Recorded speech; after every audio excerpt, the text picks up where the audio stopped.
Nú ætlum við aðeins að skoða röð reikniaðgerða.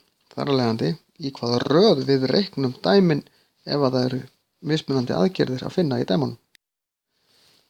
Þetta er þannig að við byrjum alltaf á því að reikna sviga, leysa upp sviga sem talað er. Þannig að númer 1 er alltaf svigar.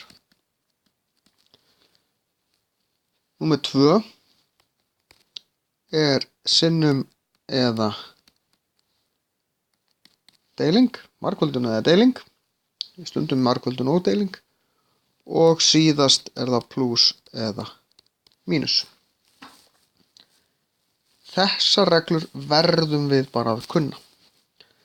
Og ef við skoðum dæmið hérna er 30 mínus 5 sinnum 3. Þá byrjum við bara, er svíi? Nei. Er margföldun? Já. Og þá reikna ég út úr margföldunni. Og þið verðið að skrifa þetta niður, ekki reikna þetta í huganum, skrifið þetta í alvörunni niður. Það borgar sig að skrifa útkomuna hérna fyrir neðan, svo skrifum við restin af dæminu, 30 mínus 15 eru 15. Sjáðu hvað eru litlar líkur að við gerum mistök og týna einhverju. Eða gerir svona klöfullur eða fljótfærni mistök. Það er miklu minni ef ég seti þetta skipulega upp. Hérna er nákvæmlega eins dæmi nema það er komin svíi. Þetta eru sömu tölur í sömu röð, sömu merki í sömu röð, nema það er svíi utan 30 mínus 5 og það þýðir að við að byrja á því. Því að nú förum við aftur, er svíi? Já. 30 mínus 5 eru 25 og þegar ég er búin að reikna inn á hann á svigunum þá dettur hann bara niður.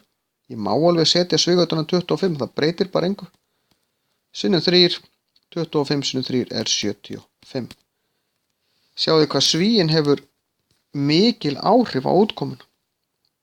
Það voru sömu tölur í sömu röðmunniði.